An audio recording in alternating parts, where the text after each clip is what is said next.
That's really good.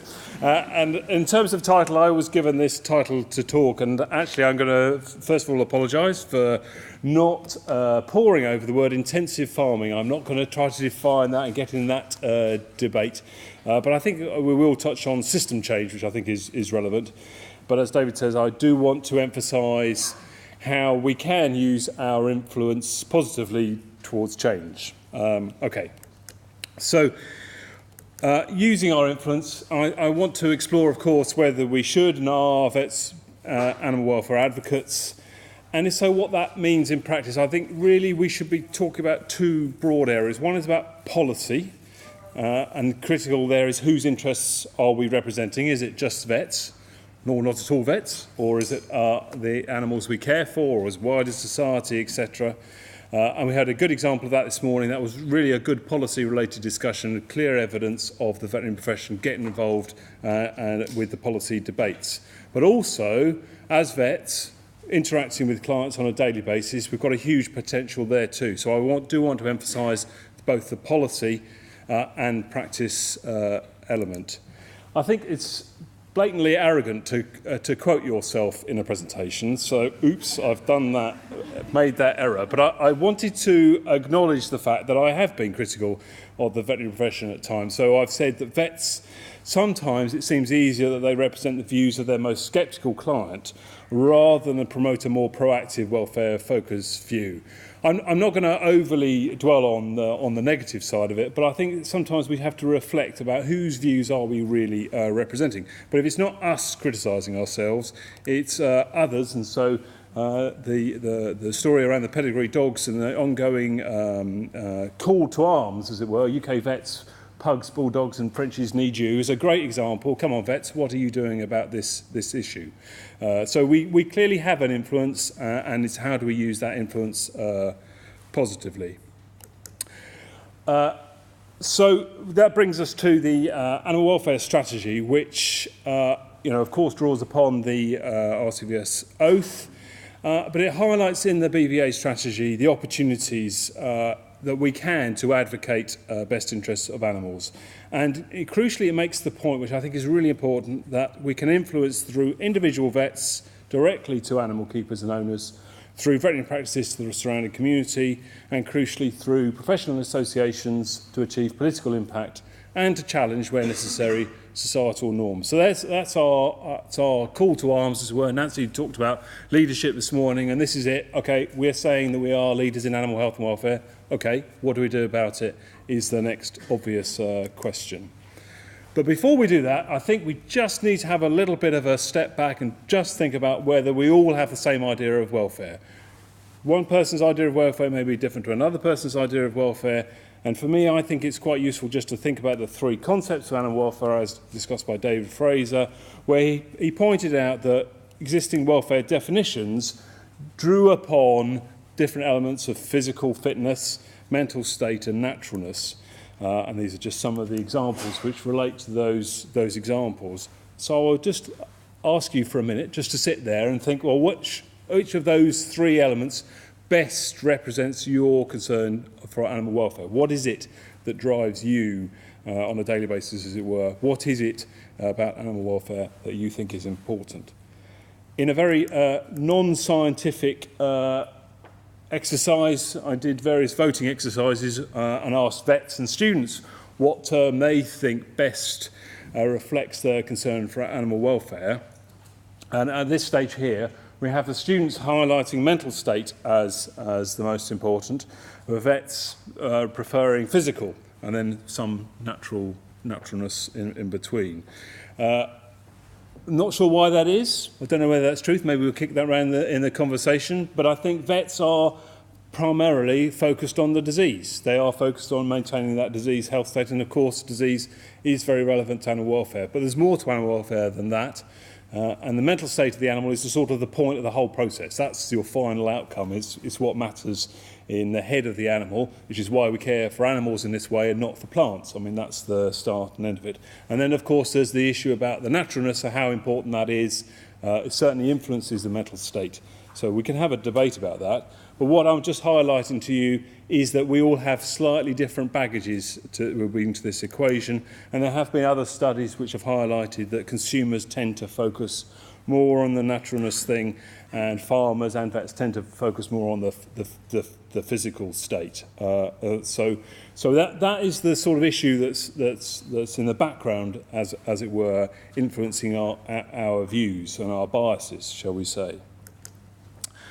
But then I want to explore, well, how can we improve welfare? Well, I think you can broadly separate it into things that are associated with the system, and we heard already about the system and its importance in the antimicrobial debate, and we have management things. So the system, the obvious system discussions are things around cages, free range, it's a number of animals, it's whether they're behaviourally confined or not. So it's the big stuff, and it's really around the economics question of that system and what makes it work. Whereas management issues, such as cattle lameness, many disease issues, are more and more about the day-to-day management of those stock. It's about the stock person's knowledge, skills, attitude, veterinary involvement, day-to-day attention to detail. If we want to improve welfare, then those would require different levers, different focus of attention, shall we say, and different use of policy and practice. So the obvious way to bring about system change is via legislation. So of course we had the example of that with the conventional battery cage, which was banned in 2012, led to a major change in the numbers of laying hens in different systems. It obviously moved towards the enriched cage over that period. But that sort of system change based on legislation, I think, is probably not going to happen much in the future. This was a classic. Science came up with an issue, the society got involved in the debate, there was involvement in the marketplace, but essentially at the end of the day it was the politicians came together and said we're going to change this system. I don't think that sort of thing is going to happen much in animal welfare in the future. I think we're more talking about system change based on market forces. So, for example, here we have McDonald's moving to Freedom Food Pork. Sorry for the old logo on the old bag. I haven't had a bacon roll from McDonald's for a little while, so I haven't updated my logo on my packet. I must go in and purchase one.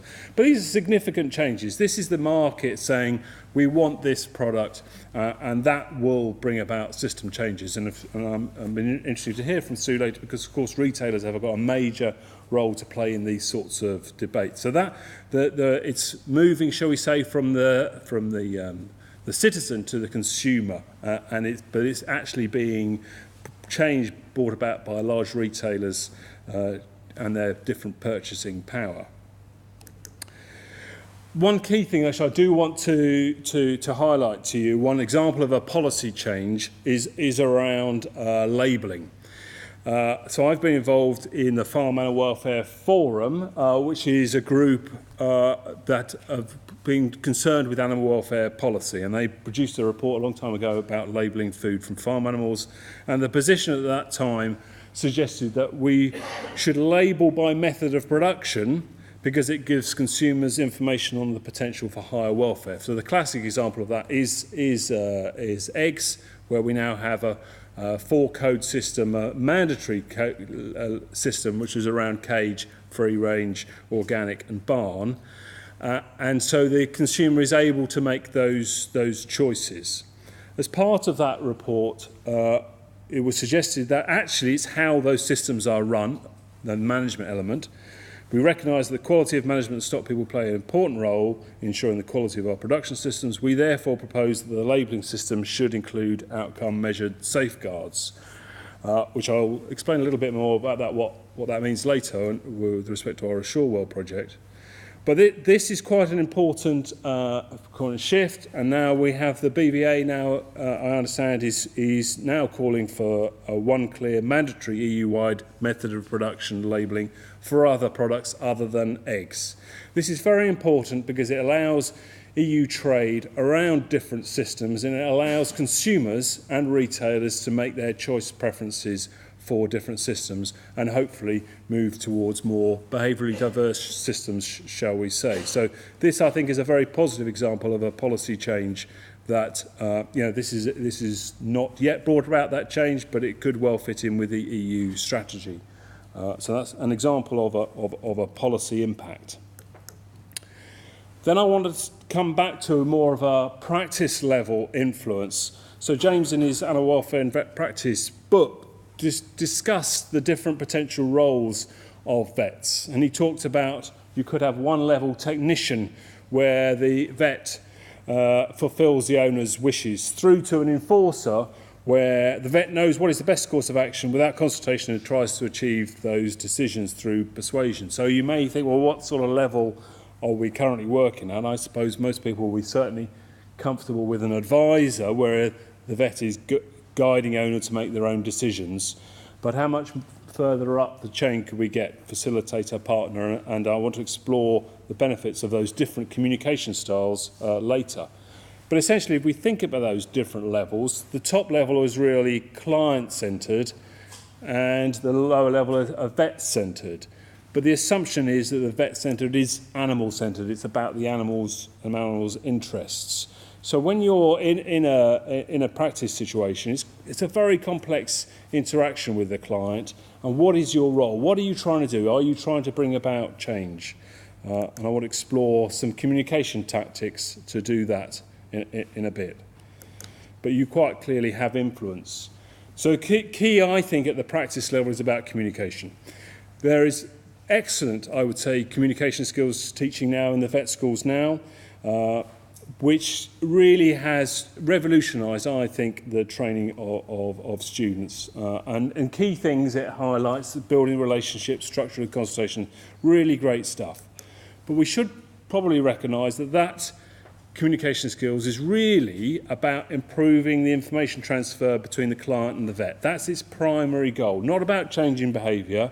It's about information transfer in a better, more efficient way. I've witted in the past about actually we should be changing our communication skills to be actually more influencing clients.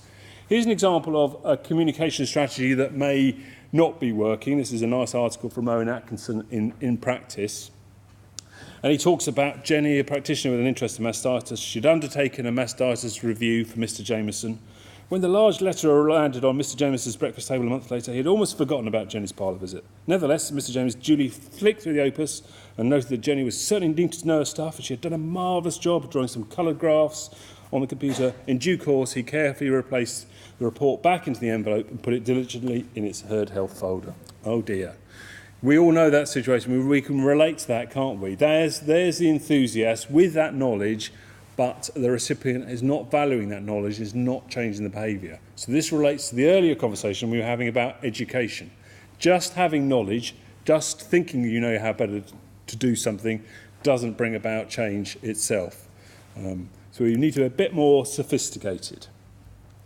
So we're currently involved in an Animal Welfare Foundation funded project led by Kristen Ryer, and we've got an excellent PhD student, Alison Scrace, who's doing this, and we're exploring the potential value of motivational interviewing, which is a person-centred, goal-orientated method of communication for eliciting and strengthening intrinsic motivation for positive change. A lot of jargon there, but what I would highlight to you, it's a very evidence-based approach. There's more than 200 controlled trials on this.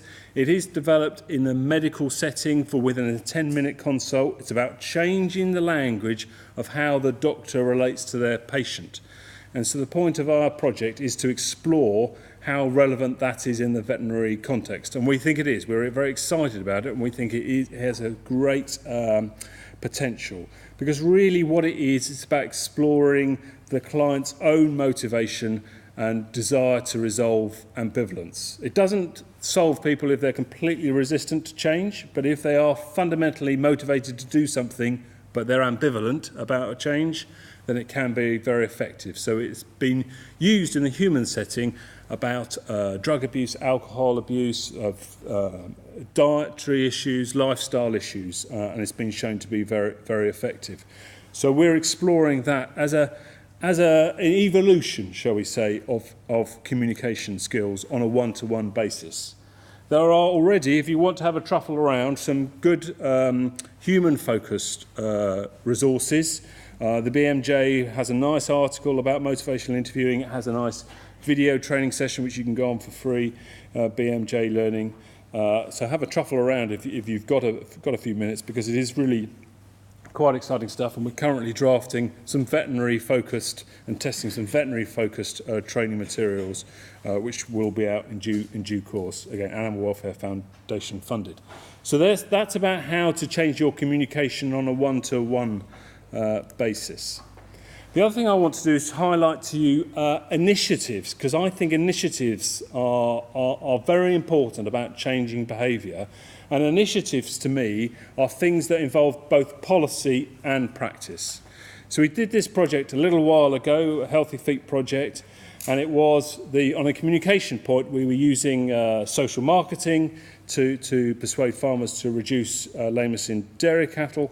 But actually the policy was really important. The working together brand was crucial, because we had the milk purchasers, we had the certification bodies, and we had vets involved, we had the local champion farmers, as it were, and they were all working towards that common goal. So we had the policy there right as well, everybody focusing on that common goal.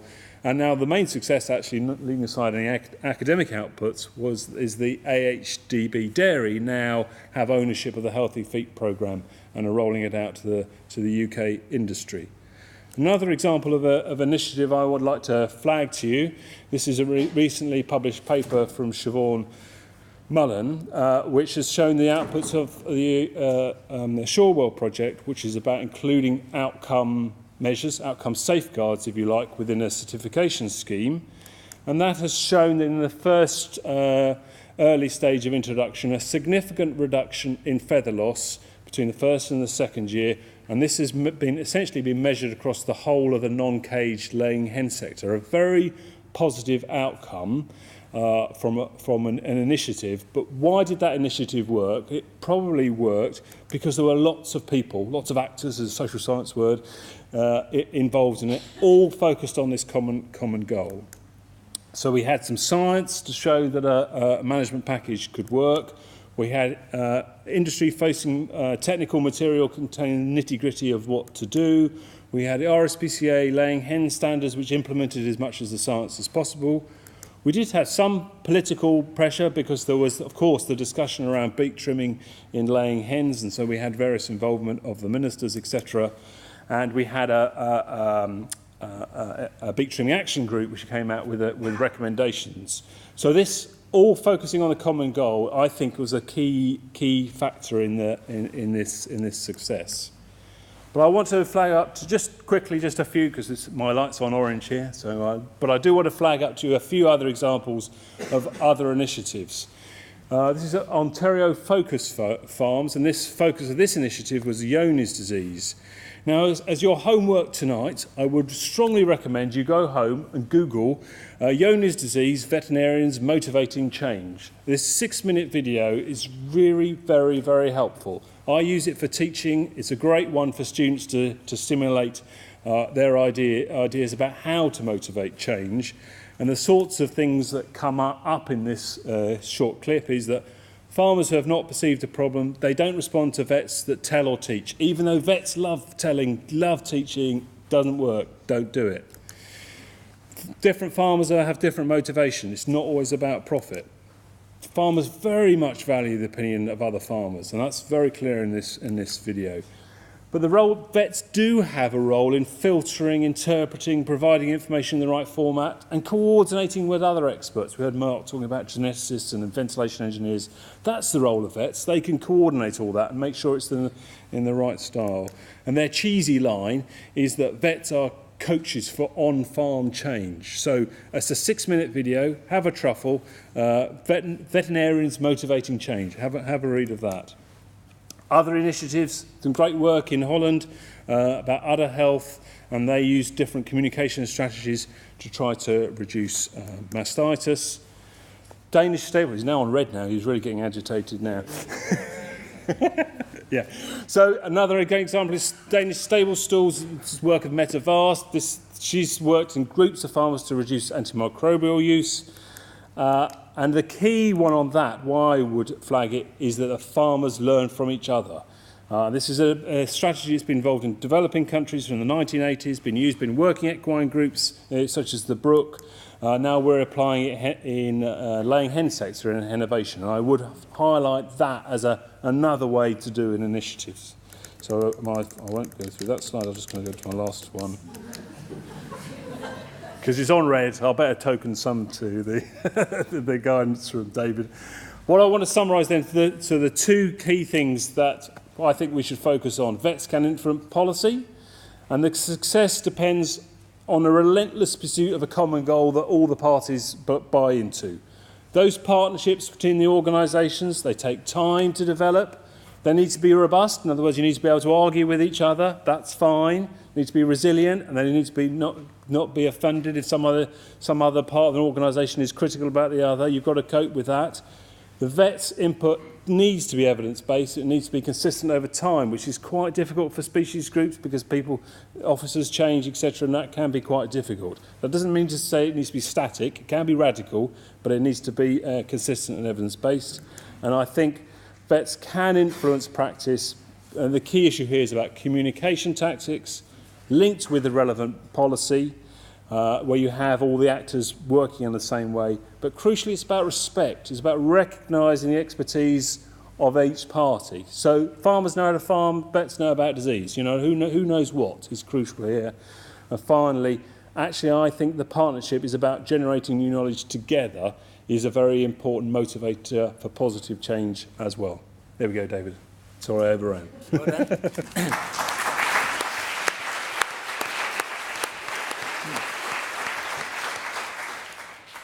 Questions, please. Come on, somebody will. Frida.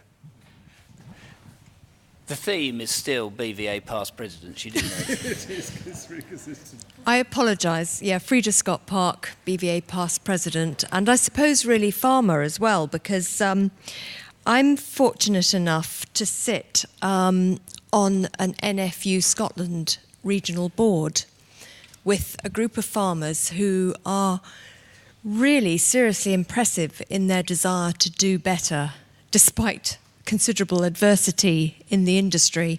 And I'm not just blaming the supermarkets here. I have to say Scotland's had its fair share of difficult weather. During the winter we were complaining about the fact that we couldn't move because of rain, and now we've had no rain for 3.5 months and we're 6 inches deep in dust. I have to say the weather is really quite challenging for farmers. But it's very interesting to me how farmers work. I've sat on the regional board as an invitee for 3 years. And I'm really requested to put a veterinary input into that regional board, but also we talk about our own farm and our situation. Farmers are very motivated and they're really keen to hear what we're doing in the veterinary profession, very keen to work with us. And it came to a head really where my levels of admiration rose 3 years ago when we began to lose the funding. You'll be aware that Scotland does things completely differently. We've had a huge amount of support for the farming industry over the last 10 to 12 years. For many years we were supported through a grant to put in place farm health plans, veterinary-led farm health plans. And a large percentage of farmers took that up. And when the funding was running out 2 years ago, I began to talk to the farmers about whether they would continue they changed by that stage to health and welfare plan. And all of them round the table said, do you know, they were bloody good things, those. We loved sitting down, taking that time, a couple of hours with our vet. He actually was really interested in what we were doing, and he was really helpful to us as to where we could go and make things better for the animals. And I thought that was impressive. And since the funding has now run out, a lot of them have maintained that contact. Often it's only on an annual basis, and one might argue that's not enough, but they're beginning to pay for that as well themselves, which I think is really good news. And I think we miss that opportunity to work with them at our peril. So I'd just like to support all the initiatives that you've talked about today. The other thing that was really interesting with my group of farmers was that when I began to sit on the veterinary surveillance board in Scotland with my colleague Sheila Vose, when I talked to my veterinary colleagues about what veterinary surveillance was in government terms, vets talked a lot about endemic disease. When I talked to the farmers, they said it's new and emerging diseases and we want you guys to help us find them because we reckon we're on the front line. That's quite a perceptive comment, isn't it? Farmers will find those new diseases first and they're aware of it and they want to work with us to make sure they don't spread. More comments, questions?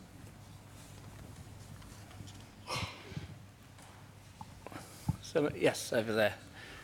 It's another. No, he's a current president, you see. So it's changed the trend. Yeah. Current ones like the sound of their own voice as well. Thanks very much, David. Both Davids. I was just wondering, both yourself and Mark acknowledge the kind of dual responsibility of vets to act at both the individual level and the societal level, and indeed the practice level in between. But Mark's enthusiasm for that, I think it's fair to say, was couched in a sense of nervousness or caution, particularly as it related to the rate of change. So in these sorts of initiatives, if that's the case, how is that rate of change best determined, best fed in? And in your experience, where there's the need for a relentless pursuit and a positive approach, is it helpful to have a sound brake, or sometimes might we be putting the brakes on too hard? Difficult one. I think the rate of change comes with the practicalities of doing it. I don't think you need to have a position at the start about fast or slow, because I think the hardest thing is agreeing on the common goal and the logistics of working it. What you certainly don't need to have is, I've got to resist this, because if you're working genuinely in partnership with farmers' organisation, etc., then the rate of change will come from that. And I don't think it's our job as a professional body to dictate the rate of change. We can be supremely positive and optimistic about what is potential, but we are not representing farmers. That's my key view. I don't think that's our job to represent farmers' interests. Full stop. Or vets' interests. Do you want to comment on that, Mark? Because your main concern seems to be the rate of change that's being imposed on the industry rather than you controlling it. On the animals, Yeah. not on the industry. On the animals. That's my major concern. Farmers are changing, vets are changing, and some of us, sometimes we're even in line. We guide them. But I am fundamentally concerned that political imperatives will overtake us. We will have limits imposed, and it doesn't really matter whether it's the vet responsibility, the farm responsibility. It's the animals that will be the consequence. So I can't put a time scale on anything. What we have to do is to work with the authorities which are determined that we are going to see changes in certain elements, such as antibiotic use, and try and manage those changes rather than completely give into it and say, oh, okay, we'll stop using, which is what there are some parties out there are pushing us in that direction. Yeah, fine, that's a long-term goal, but that really is long-term. Neil Howie, I call myself a livestock production consultant now, having spent many years in dairy practice. I still work as a veterinary practitioner, but don't sell anything other than myself now, and support. But picking up on Frida's comments and yours, Mark, if we are going to represent the animals, in some way we have to be a voice for our farmers. And you touched on money as an issue. Confidence in investing in infrastructure, staff, all these things is economically dependent for a lot of people. There's no rule that says a farmer has to make money out of his business. If they want to burn the family silver doing it, they can. But there are rules that say they should look after animals well. And for most animals, that is dictated by being an economically viable unit. And there is, in my experience, in quite a lot of countries around the world, a relationship between economic viability and sustainability of the welfare standards. I think our challenge as a profession is to make welfare something which is seen as advantageous in economic sustainability, not a burden to the people who are looking after their animals. Can I just come on that? Yeah, I mean, of course, positive economics, making money is very important and valuable for animal welfare, and that's comfortable making that position. But I just come back to but are we representing clients' interests or not? I mean, there are farmers' organisations here today. Do they expect vets to defend farmers' interests? So I'm interested in them, or do they expect vets to talk about the animal welfare and the public society benefits of antimicrobial resistance, etc.? Do they expect? I notice Gwyn's here. I notice BPA here. Does anybody want to comment about what they're expecting? Being naughty here. But would either, particularly the person I'm looking at now, like to respond on behalf of the industry? Keep it short, Zoe. Zoe Davies, National Pig Association. No, of course, we don't expect other people to speak for us or try and solve our problems for us. It has to be a partnership approach. It's very important throughout the whole food supply chain, so from the farmers right through to vets, processors, retailers, but also government. Particularly talking about antimicrobial resistance, we're all in this together, and we've got to come together to find solutions. And that's where we've been talking about it would be nice to have a supportive government, where in the past we haven't had. But it's also the retailers that we look to for assistance and guidance as well. But yeah, it's our responsibility just as much as everybody else's. There's dairy at the back. Okay, dairy turn. Thank you, Chairman. I think vets do speak for farmers, actually, and I think maybe sometimes vets speak for farmers rather too much. I think they sometimes excuse poor practice. And I think the problem we have is that farmers themselves pride themselves in what they do, and I think poor practice needs to be sorted out. And I'm afraid when I come back to the timing issue, we've seen this train antibiotic coming down the track for a very long time. And I'm afraid it's too late to talk about pace of change now. We've already missed that particular train because events have overtaken us. And the problem is now that calling for following science and calling for some of these issues which we all believe in no longer apply because public opinion and the media have now overtaken us. So we have to do something much more dramatic than that in order to get on top of this and then regain control. That's the issue we have. I think it is a real challenge for us.